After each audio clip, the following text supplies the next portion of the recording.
5월의 한 주가 지나갔습니다. 하나님께서 5월 첫 주에 또 귀한 은혜들을 허락하셨고 또 많은 연휴들이 있었지만 말씀 속에 여러분들이 세워져 있는 줄로 믿습니다. 분주함 속에 예배를 놓친다는 것은 다 놓치는 겁니다. 은혜를 놓치지 않고 말씀 속에 있는 여러분 되시기를 예수님의 이름으로 축원드립니다. 오늘은 로마서 11장 13절부터 20절 말씀을 보도록 하겠습니다. 이제 로마서를 쭉 읽어 나가는 중에 이 하나님께서 유대인을 향한 계획, 그리고 그 유대인을 통하여 이방인을 구원하고 다시 유대인을 향한 하나님의 그 계획을 이루어 가실 것인데, 그 설명 중에 오늘은 바울이 이방인의 사도가 된 이유를 좀 설명합니다. 오늘 중요한 말씀들을 통하여 은혜 받는 귀한 시간 되시기 바랍니다. 제가 13절 읽겠습니다. 내가 이방인인 너희에게 말하노라. 내가 이방인의 사도인 만큼 내 직분을 영광스럽게 여기노니. 바울은 이방인의 사도로 부름을 받았습니다. 사도행전 9장 15절에 이는 이방인과 임금들과 이스라엘 자손을 위하여 택한 나의 그릇이다. 그래서 이방인과처럼 이방인의 사도로, 베드로는 유대인의 사도로 부름을 받았다면 이 바울은 이방인의 사도로 부름을 받은 대표적인 인물입니다. 그래서 자신은 이방인의 사도로 부름을 받은 그 자체만으로도 영광스럽게 생각한다, 감사하게 생각한다라고 고백합니다. 이유가 이제 14절에 나옵니다. 이는 혹 내 골육을 아무쪼록 시기하게 하며 그들 중에서 얼마를 구원하려 함이라. 골육이란 말은 뼈와 살을 나눈, 다시 말하면 형제 같은 민족을 말하겠죠. 다시 말하면 자기가 이방인의 사도가 돼서 이방인에게 복음이 막 증거되고 하나님의 성령의 역사가 있는 것을 통하여 이스라엘 백성, 자기 골육이 시기를 딱 일어나게 해서 나도 이거 믿어야 되겠네. 왜 저들을 향한 하나님의 계획을 내가 몰랐을까? 내가 진짜 이거 알아야 되겠구나라고 해서 그들 중에 얼마를 구원하려고 자신은 그 이방인의 사도 직분을 감당하고 그걸 내가 즐겨했다라고, 영광스럽게 여겼다라고 고백하는 겁니다. 다시 말하면 자기에게 맡겨진 그 사명은 당연히 이방인을 향한 마음도 있었지만 자기 마음 한구석에는 또 이스라엘을 향한, 자기 골육을 향한 그런 중심이 있었다는 것을 볼 수가 있습니다. 여러분, 은혜 받은 사람이 가장 중요한 게요, 영혼에 대한 겁니다. 그 영혼에 대한 것이 복음 안에서 사실적으로 되어진다면 여러분은 하나님의 사람입니다. 그 영혼을 정말 살리고 싶은, 그 영혼을 향한 하나님의 뜻과 계획이 있다면 축복이 될 줄로 믿습니다. 그러면서 15절에 그들을 버리는 것이 세상의 화목이 되거든 그 받아들이는 것이 죽은 자 가운데서 살아나는 것이 아니면 무엇이리요.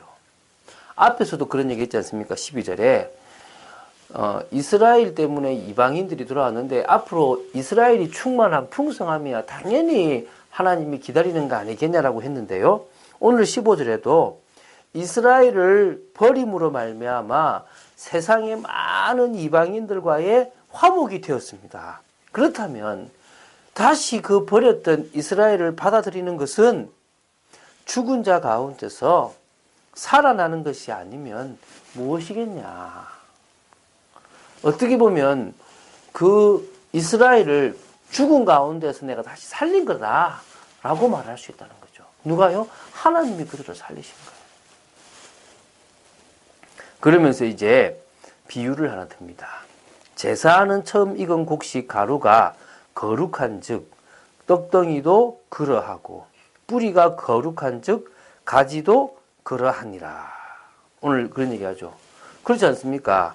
제사하는 처음 익은 곡식 가루가 거룩해가지고 그 거룩으로 말미암아 떡덩이도, 당연히 그 곡식 가루가 거룩하기 때문에 그 곡식 가루로 만든 떡덩이도 당연히 거룩하다라고 우리가 인정하고 그걸 먹고 제사에 쓰지 않습니까?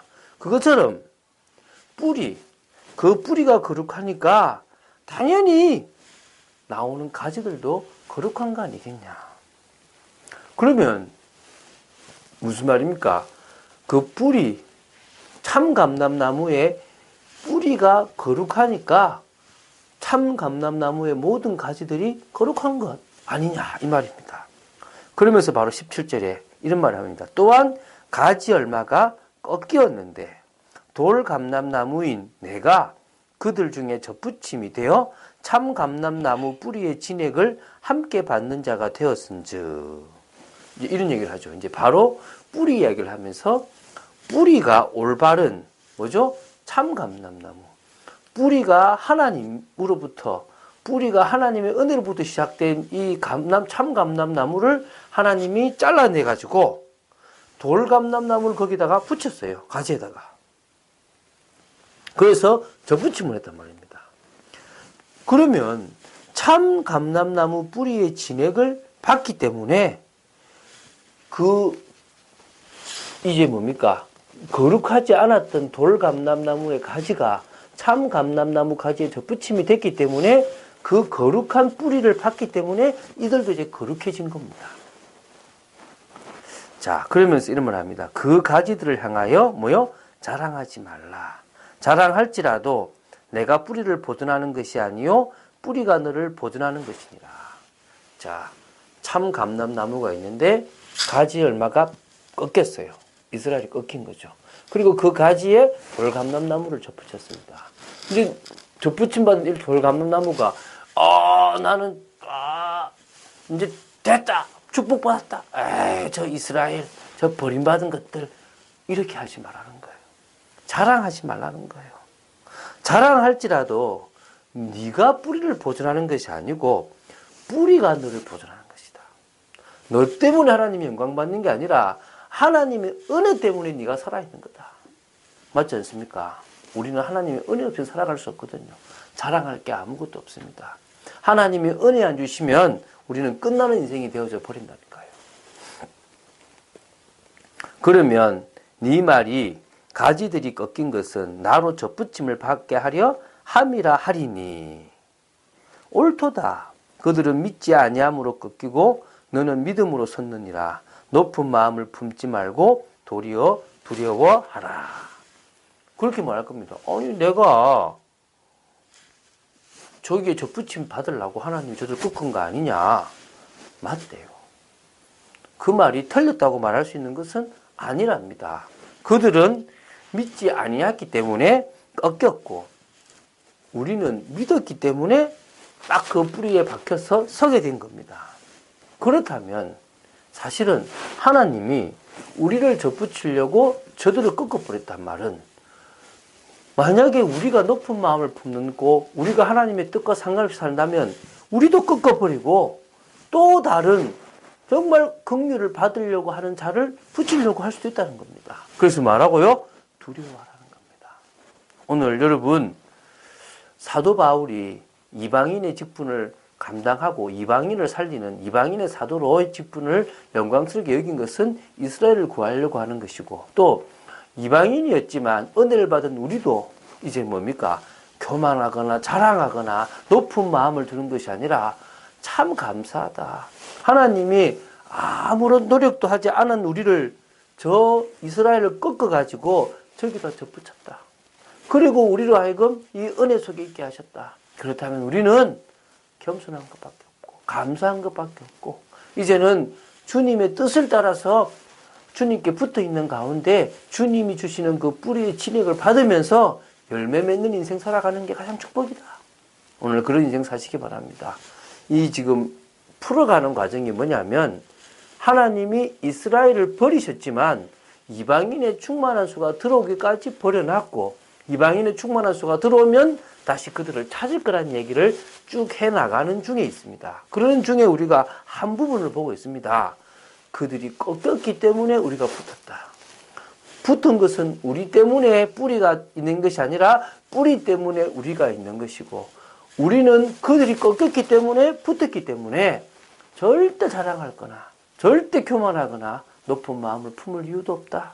아주 겸손하고 감사하는 마음으로 일평생 이제는 뿌리로부터 오는 그 은혜를 받아 누리는 인생이 되어야 될 줄로 믿습니다. 하나님 주시는 참된 은혜를 받는 여러분 되시기 바랍니다. 한 주간 동안 세상 모든 민족이 구원을 얻기까지 쉬지 않으신 하나님을 우리는 봤습니다. 하나님은 지금도 일하십니다. 사람들은 휴일이라고 막 징검다리 휴일이라고 저 멀리까지 가고 놀고 있지만 하나님은 그 모든 과정 속에서 일하십니다. 어제도 사람들이 죽었습니다. 어제도 많은 일들이 있었습니다. 그러나 어제도 생명의 역사는 일어났습니다. 복음 받은 사람들이 있다는 겁니다. 하나님은 전도자들을 통하여 선교사님들을 통하여 지금도 전 세계에 당신의 백성을 찾고 계십니다. 할렐루야. 그 백성들을 찾으시는 하나님의 계획과 뜻을 알아가는 여러분 되시기를 바라고, 그렇다면 이제는 교회당, 우리는 참빛교회당, 또 여러 교회당이 있는데 그 교회당을 보기 전에 하나님이 구원받게 하신 성도, 구원받은 자의 교회, 그들이 모여서 같이 하나 된 현장의 그 교회들을 통하여 진정한 교회당의 축복까지 누리게 될 줄로 믿습니다. 어떤 의미에서요, 교회의 능력을 딱 안다면 교회당이 부흥되는 것은 당연한 겁니다. 교회를 각자 그 모임을 향한 하나님의 사명을 안다면 교회당의 사명까지도 제대로 감당할 수 있습니다. 하나님이 교회를 통해서 일하시는 당신의 방법을 안다면 교회당의 진정한 가치도 알게 되는 겁니다. 하나님은 교회를 통하여 교회당까지 보고 교회당을 통하여 교회가 제대로 되어 있는 것까지 점검하시기를 원하십니다. 여러분은 내일 또 주일에 은혜 받아야 될 축복된 사람입니다. 여러분이 바로 서면 됩니다. 가장 이익을 빼고 믿음 위에 언약 위에 바로 서서 하나님이 원하시는 일들을 향하여 달려나가는 축복의 여러분 되시기를 예수님의 이름으로 축원드립니다. 주는 그리스도시요 살아계신 하나님의 아들이심을 고백합니다. 바울이 이방인의 사도로서 쓰임받았던 가장 큰 축복을 저희들은 보았습니다. 아버지 하나님, 정말 저희들이 이제는 참감람나무의 접붙임을 받아서 참감람나무로부터 그 뿌리로부터 오는 은혜와 축복을 받아 누리는 귀한 사람이 되었음을 고백합니다. 아버지 하나님, 가장 낮은 마음으로 두려워하는 마음으로 하나님의 뜻과 계획을 이루는 축복의 저희들 되도록 지켜주시옵고, 아버지 하나님, 저희들이 교회임을 알고 교회당의 축복까지 누리는 저희들 되게 하여 주시며 오늘 하루 마무리하며 내일 주일을 준비하는 저희들 되도록 지켜주시옵소서. 주 예수 그리스도 이름으로 기도드립니다. 아멘.